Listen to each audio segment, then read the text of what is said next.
A nossa cordial e sincera saudação a todos vocês que nos assistem para mais essa pregação da Palavra de Deus. Que Deus Espírito Santo possa operar nos corações de todos nós um consolo e orientação para a nossa vida.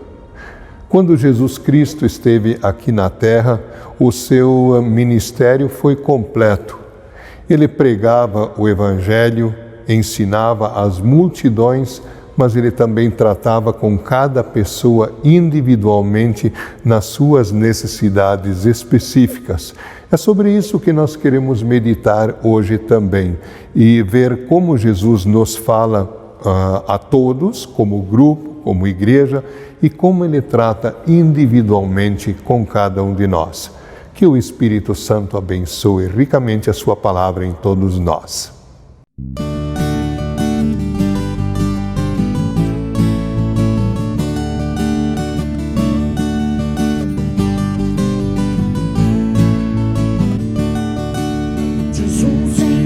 Presença, reunimos-nos aqui, contemplamos tua face e rendemos-nos a ti.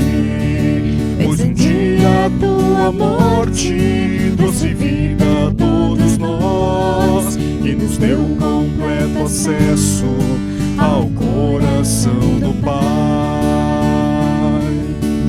O véu que separava já não separa mais. A luz que outrora apagada agora brilha e cada dia brilha mais. Para te adorar e fazer teu nome grande e te dar o louvor que é devido, estamos nós aqui para te adorar e fazer teu nome grande e te dar o louvor que é devido, estamos nós aqui,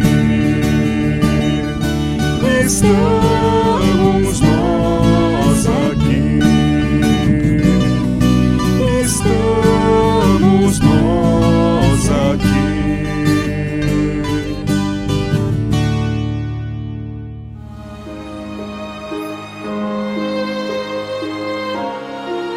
Estimadas irmãs, irmãos, pela palavra de Deus fica muito claro que todos nós transgredimos os santos mandamentos de Deus. Por sermos pecadores por natureza, todos os dias nós pecamos contra Deus em pensamentos, palavras, ações e omissões. Nós vamos agora sinceramente confessar os nossos pecados e pedir que em nome de Jesus Cristo Ele nos conceda o seu perdão. Confessemos os nossos pecados a Deus. Ó Todo-Poderoso Deus e Pai bondoso, eu, pobre e infeliz pecador, te confesso todos os meus pecados e as minhas maldades com que provoquei a tua ira, merecendo com justiça ser castigado já nesta vida e na eternidade. Lamento muito estas minhas culpas e arrependo-me sinceramente. Peço que, em tua grande misericórdia, e por causa do santo e inocente sofrimento e morte de Jesus Cristo, teu amado Filho, tenhas compaixão de mim, pobre pecador. Amém. A todos vocês que estão verdadeiramente arrependidos de seus pecados, que creem em Jesus Cristo e têm o firme e sincero propósito de corrigirem a sua vida pecaminosa pelo auxílio de Deus Espírito Santo, em nome e por ordem de Jesus Cristo, eu lhes anuncio que todos os seus pecados estão perdoados. Em nome do Pai, e do Filho, e do Espírito Santo. Amém.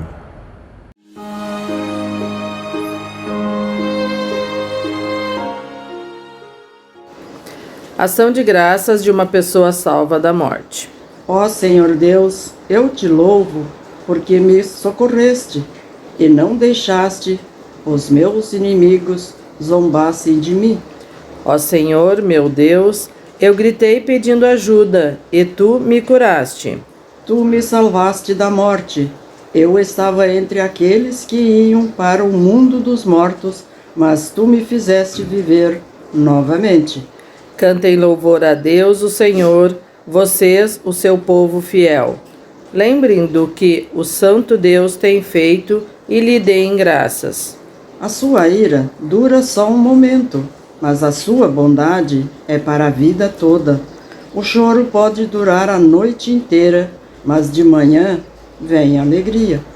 Eu me senti seguro e pensei, nunca terei dificuldades. Ó Senhor Deus, tu foste bom para mim, e me protegeste como uma fortaleza nas montanhas. Depois tu te escondestes de mim, e eu fiquei com medo.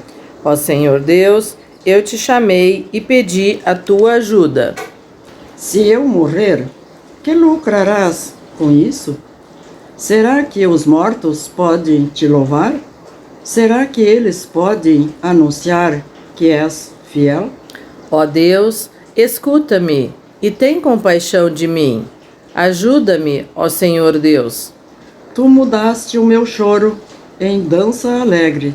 Afastaste de mim a tristeza e me cercaste de alegria. Por isso não ficarei calado, mas cantarei louvores a ti. Ó Senhor, tu és o meu Deus. Eu te darei graças para sempre.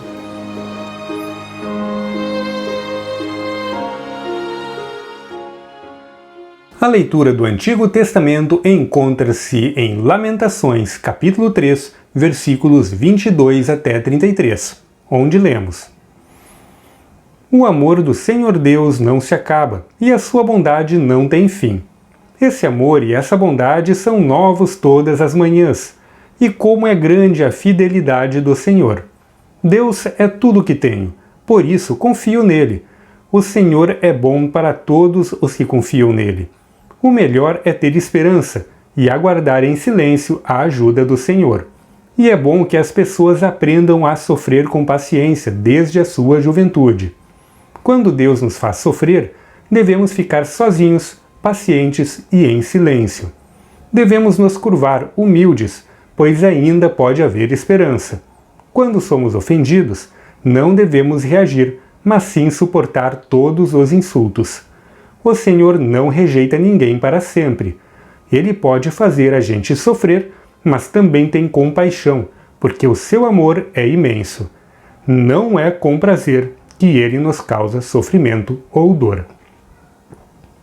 Até aqui a leitura do Antigo Testamento.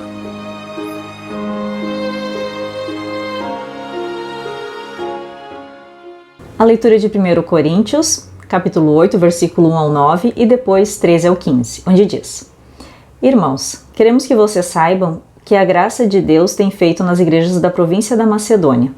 Os irmãos dali têm sido muito provados pelas aflições porque têm passado. Mas a alegria deles foi tanta que, embora sendo muito pobres, eles deram ofertas com grande generosidade. Afirmo a vocês que eles fizeram tudo o que podiam e mais ainda. E com toda a vontade pediram com insistência que deixássemos participar da ajuda para o povo de Deus da Judéia, e eles insistiram nisso. E fizeram muito mais do que esperávamos. Primeiro, eles deram a si mesmos ao Senhor, e depois, pela vontade de Deus, eles se deram a nós também. De modo que pedimos a Tito, que começou a recolher essas ofertas, que continuasse e ajudasse vocês a completarem esse serviço especial de amor. Vocês mostram que em tudo são muito mais ricos do que os outros. Na fé, na palavra, no conhecimento, na vontade de ajudar os outros e o nosso amor por vocês. E nesse novo serviço de amor, queremos também que façam mais do que os outros. Não estou querendo mandar em vocês. O que estou querendo é que conheçam o entusiasmo com que as igrejas da Macedônia deram as ofertas, para que assim vocês vejam se o amor de vocês é verdadeiro ou não, porque vocês já conhecem o grande amor do nosso Senhor Jesus Cristo. Ele era rico, mas por amor a vocês se tornou pobre, a fim de que vocês se tornassem ricos por meio da pobreza dele. Versículo 13. Não estou querendo aliviar os outros e pôr o peso sobre vocês. Já que agora vocês têm bastante, é justo que ajudem os que estão necessitados. Em alguma outra ocasião, se vocês precisarem e eles tiverem bastante, aí eles poderão ajudá-los. Assim todos são tratados com igualdade. Como diz as Escrituras Sagradas, ao que muito pegou, nada sobrou, e ao que pouco pegou, nada faltou. Até aqui a leitura.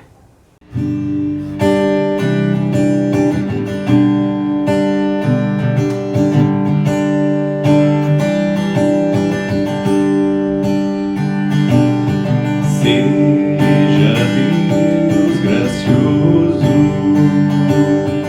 e nos abençoe e resplandeça sobre nós o seu rosto, para que conheçam na terra o teu caminho e em todas as nações a tua salvação. Louvem-te os povos, ó Deus. Seja Deus gracioso e nos abençoe e resplandeça sobre nós o seu rosto. Alegrem-se e exultem na terra toda a gente, pois sua justiça se manifestará, guiando na terra as nações. Seja Deus gracioso e nos abençoe e resplandeça sobre nós o seu rosto. A terra deu seu fruto e Deus nos abençoa, e todos os confins da terra o temerão. Louvem-te os povos, ó Deus. Seja Deus gracioso e nos abençoe e resplandeça sobre nós o seu rosto. Seja Deus gracioso.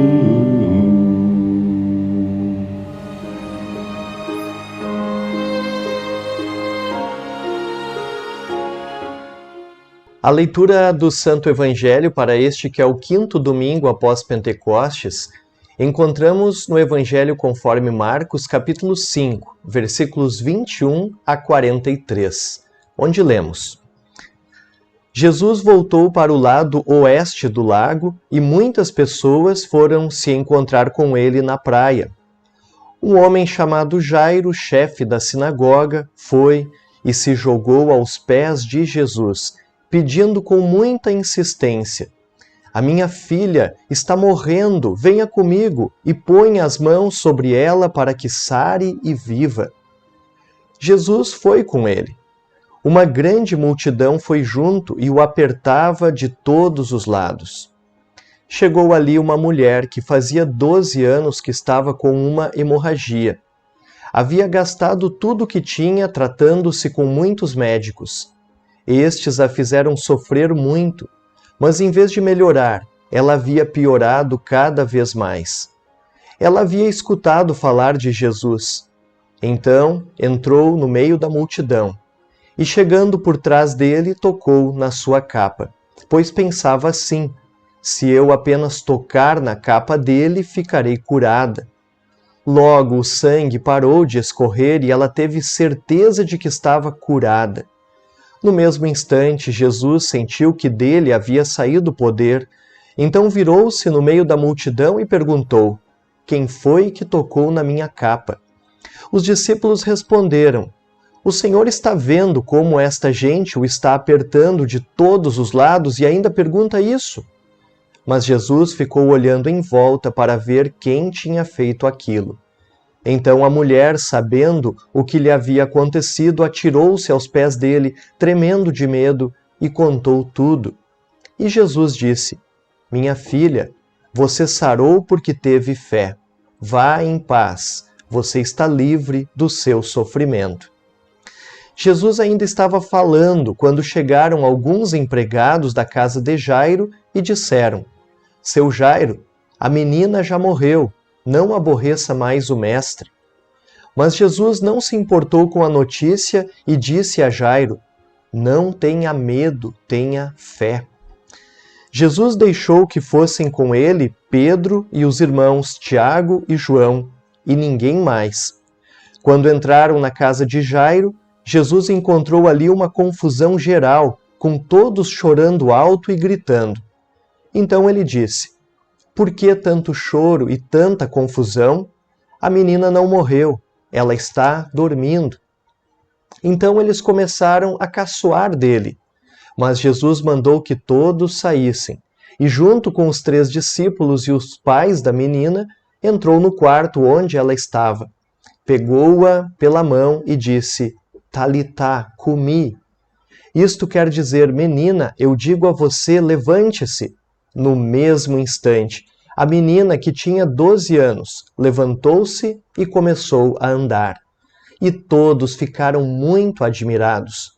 Então Jesus ordenou que de jeito nenhum espalhassem a notícia dessa cura e mandou que dessem comida à menina. São estas as palavras do Santo Evangelho.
Olhos com fé.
No Senhor e Salvador Jesus Cristo, queridas irmãs, queridos irmãos que me assistem, convido-os a refletirmos sobre a palavra de Deus do Evangelho de hoje, de Marcos capítulo 5, versículos 21 a 43, sob o tema Dia a Dia com Jesus. Fiquem conosco. Estimada família da fé, querido povo de Deus, às vezes, em momentos de crise, principalmente, nós temos a impressão que Deus está lá longe, lá nos céus, lá distante, quem sabe até observando o que acontece aqui, mas não interferindo diretamente. A gente não confessa isso, mas às vezes pode ter esse sentimento. Existe uma teoria filosófica que defende isso. Essa teoria é chamada de deísmo. Deus seria o princípio de todas as coisas, ele teria criado o universo, colocado as leis da natureza e teria dado a ordem das coisas funcionarem. Como que ligado um botão e agora o relógio, que é esse universo, o relógio trabalha por conta própria. Isso seria o deísmo. A fé cristã defende algo diferente. É chamado então, em contraposição ao deísmo, de teísmo, que vem de theos, do grego, que é Deus. Deus não só criou todas as coisas, Deus não só pôs todas as coisas a funcionar, Deus está presente, agindo, fazendo com que tudo funcione todos os dias. Deus não está lá longe observando a nossa vida, Ele está presente aqui, bem junto, bem perto de nós. É isso que fica claro também no Evangelho de hoje. Eu coloquei como tema Dia a Dia com Jesus, poderia dizer também Um Dia com Jesus, em que nós acompanhamos Jesus num dia em que Ele faz várias coisas. É bom lembrar, antes de falar do dia propriamente dito, que os dias anteriores também eram assim. O Evangelho de Marcos, o mais curto evangelho, ele tem uma característica. Ele tenta provar principalmente que Jesus é o Filho de Deus. Ele vai contando histórias, conta elas resumidamente, assim rapidamente. E Jesus fez isso, e Jesus fez mais aquilo. Na semana passada, por exemplo, nós ouvimos de Jesus num barco, no mar da Galileia, acalmando uma tempestade. O vento e o mar se acalmam sob o poder da sua palavra. Nessa ocasião, Jesus atravessou o mar de oeste para leste, para a terra gentia, e lá na terra dos gentios, em Decápolis, das 10 cidades, ali Jesus expulsou o demônio de uma pessoa. Esse demônio disse que ele, na verdade, era uma legião, e Jesus permitiu que os demônios entrassem numa manada de quase 2.000 porcos, e esses se arrojaram no mar e morreram afogados, mas aquele homem foi libertado. E depois disso, então Jesus, novamente de barco, volta para o oeste, para a região de Cafarnaum, onde ele vivia, para a terra de Israel. E é nesse contexto que acontecem os fatos relatados hoje. Principalmente 2 fatos. 2 mulheres, uma que há 12 anos sofre de hemorragia, uma doença terrível, e por coincidência, uma menina de 12 anos que está à beira da morte. As multidões já conhecem Jesus, aguardam Jesus. Quando Jesus chega ali em Cafarnaum, as multidões o apertam. E lá no meio está uma pessoa muito ansiosa, que aguardava com muita ansiedade Jesus. Era Jairo. Jairo, um dos chefes da sinagoga. Alguém que liderava o culto dos judeus na sinagoga. Poderíamos, quem sabe até dizer, uma liderança leiga, porque ele não era sacerdote, mas uma pessoa importante que organizava as coisas para o povo de Deus, no seu prestar culto. Esse Jairo tem um problema muito grande, ele aguarda Jesus porque a sua filha de 12 anos está muito doente à beira da morte. Quando Jesus chega, ele se arroja aos pés de Jesus suplicante, implora que Jesus vá com ele e impõe as mãos para que a menina seja curada. E nesse interim acontece outro fato. Uma mulher que sofria há 12 anos com hemorragia chega por detrás no meio da multidão e ela toca a veste de Jesus acreditando que seria curada e ela é curada. Por que ela não se apresenta de frente? As pessoas que sofriam de hemorragia, elas eram consideradas cerimonialmente impuras. Elas não tinham direito de tocar em ninguém. E é por isso, inclusive, que Jesus olha ao redor e começa a questionar. Jesus sabe o que aconteceu, mas ele quer provocar uma confissão nessa mulher. Ele pergunta: alguém me tocou? Eu senti que de mim saiu poder. O que está acontecendo? Quem foi que me tocou? Os discípulos dizem: ô Jesus, com tanta gente te apertando, ainda perguntas isso? Mas Jesus insiste: alguém me tocou. Quem foi?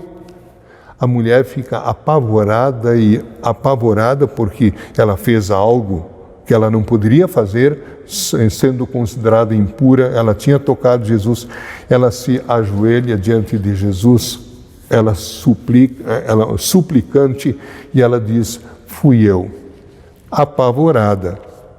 Mas Jesus não a condena, muito pelo contrário, Jesus é muito carinhoso com ela. Jesus trata as pessoas carinhosamente e individualmente. Jesus diz para ela: a tua filha, a tua fé te salvou, que seja feita conforme a tua fé, vá em paz. Eu quero chamar a atenção aqui, caras irmãs e irmãos, para a palavra fé, a confiança. A fé, ela não é milagreira. A fé em si não é um ato que obriga a Deus. A fé em si não é poderosa. O poderoso é Jesus, no caso. A fé é um meio de receber a bênção de Jesus. A fé é um meio de nós recebermos os dons, as graças de Deus. Isto é fé. E a fé, centrada em Jesus Cristo, ela se apodera, sobretudo, do perdão dos pecados que Jesus Cristo conquistou para nós na cruz do Calvário.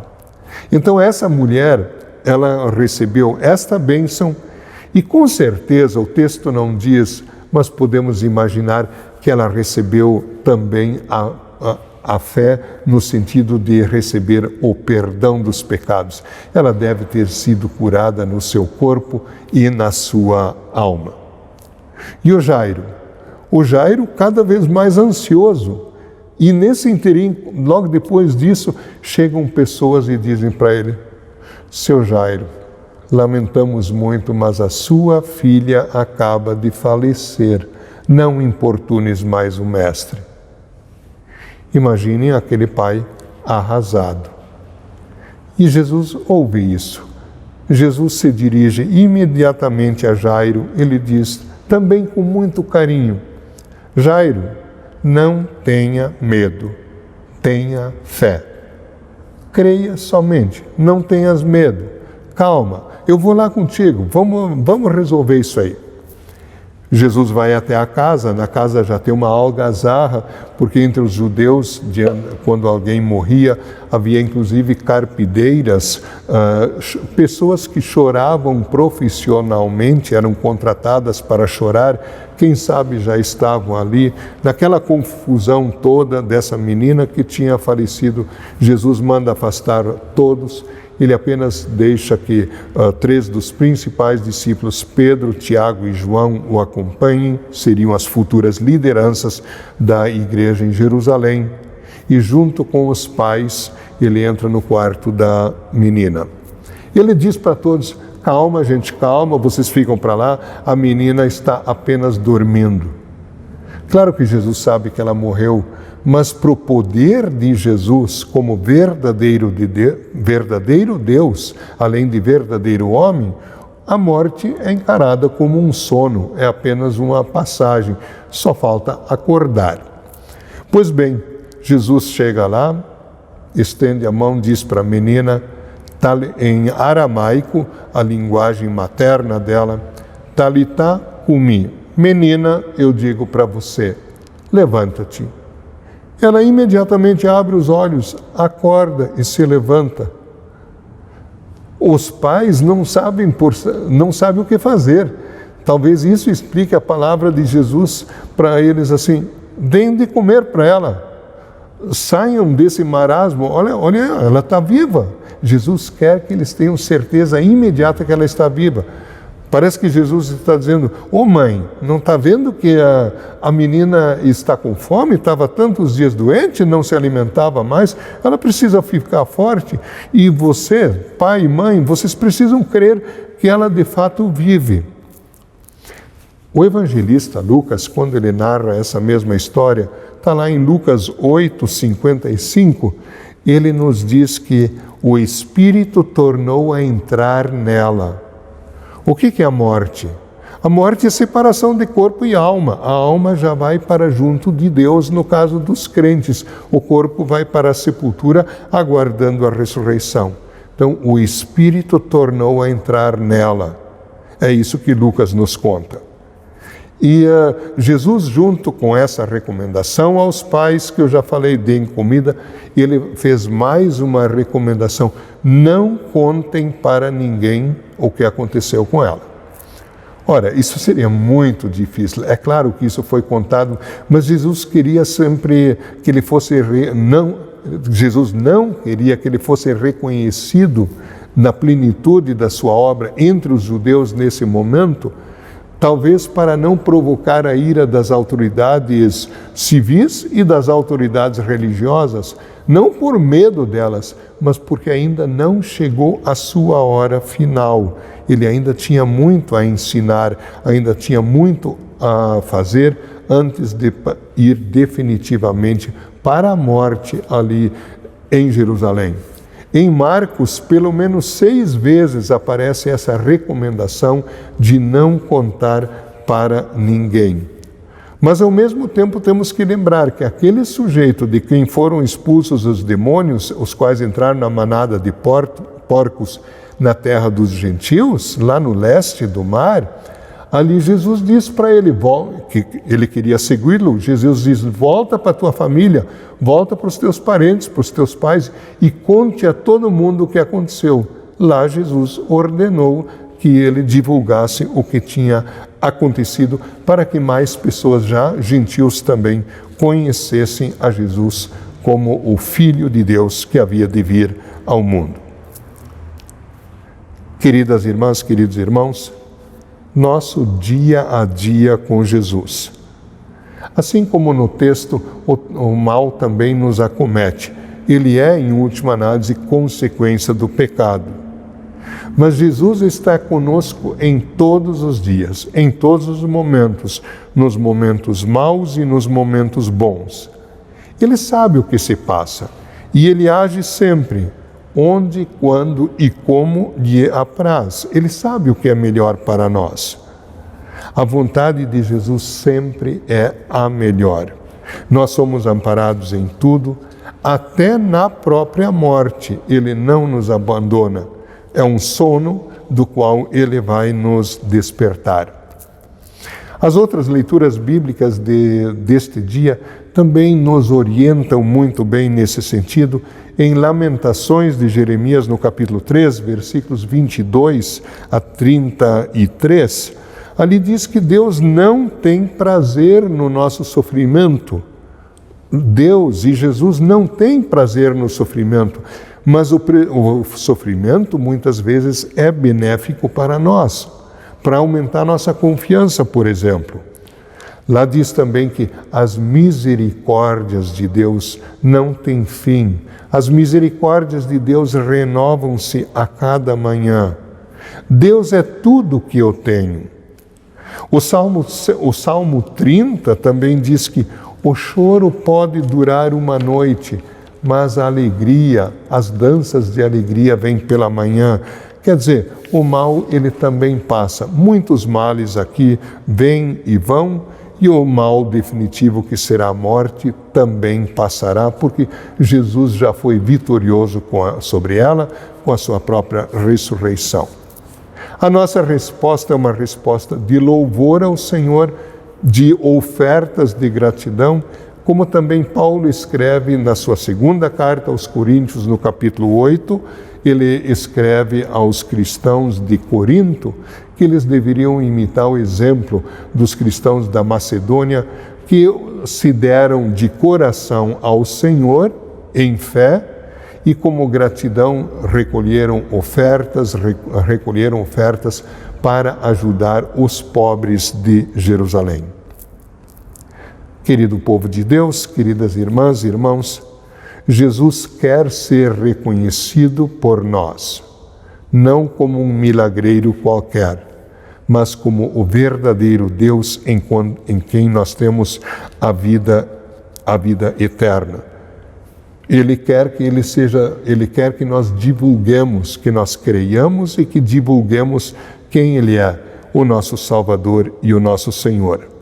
Ele é o socorro bem presente em todas as tribulações.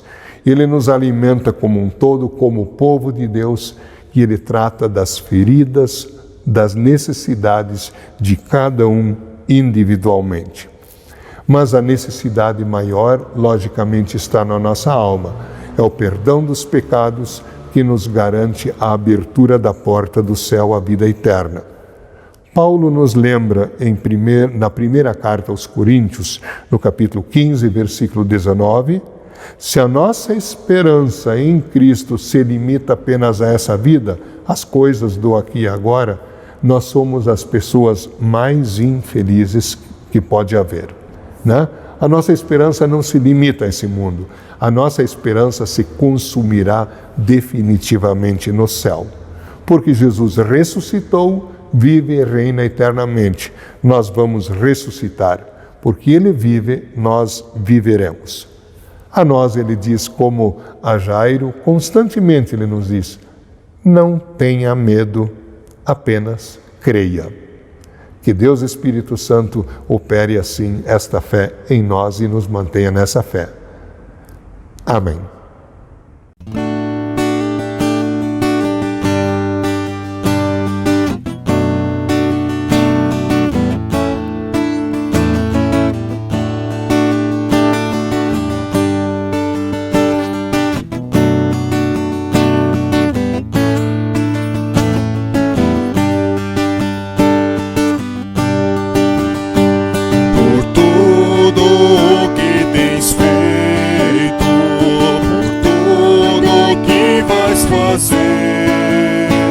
Por tuas promessas e tudo que és, eu quero te agradecer com todo o meu ser.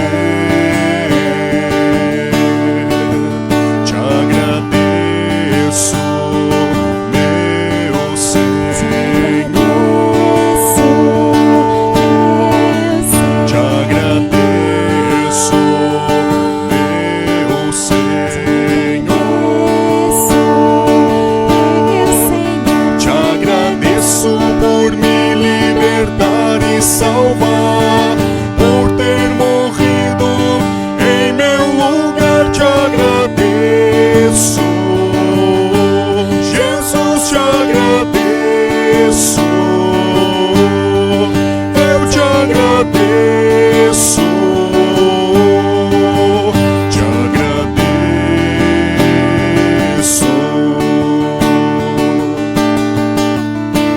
por tudo que tens feito, por tudo que vais fazer, por tuas promessas e tudo que és. Eu quero te agradecer com todo o meu ser. Te agradeço, meu Senhor.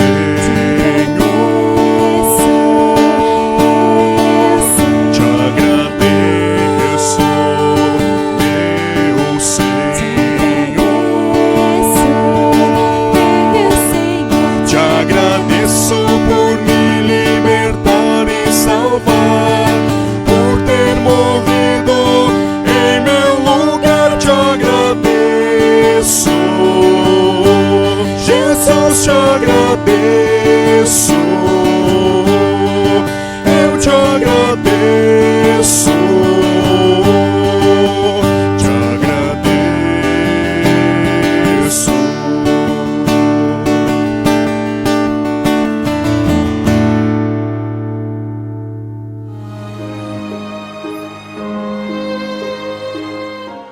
Convido a todos a falarmos com Deus em oração.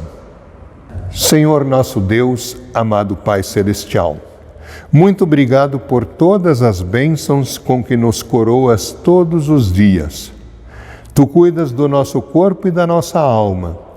Assim como a mulher com hemorragia foi curada por Jesus, nós somos curados de muitos males, até inúmeras vezes.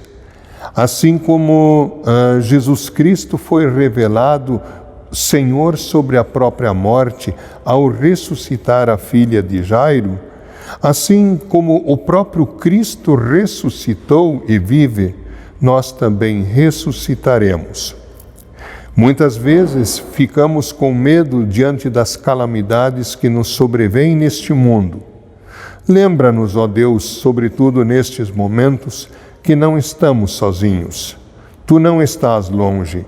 Tu cuidas individualmente de cada um de nós em nossas necessidades específicas. Muito obrigado por teu amado Filho Jesus Cristo, por ser o nosso Salvador e o nosso bom pastor. Ó Deus, dá-nos rica medida do teu Espírito Santo para crescermos na fé, para recebermos com profunda gratidão todas as bênçãos que tu nos dás, principalmente o perdão dos pecados e a vida eterna. Senhor, faze com que o Evangelho do teu amor revelado em Jesus Cristo seja pregado e crido no mundo inteiro.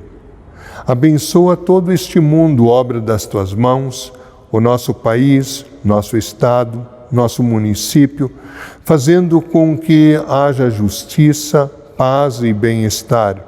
E quanto aos efeitos da pandemia em que nós vivemos, faze com que os efeitos sejam rapidamente superados.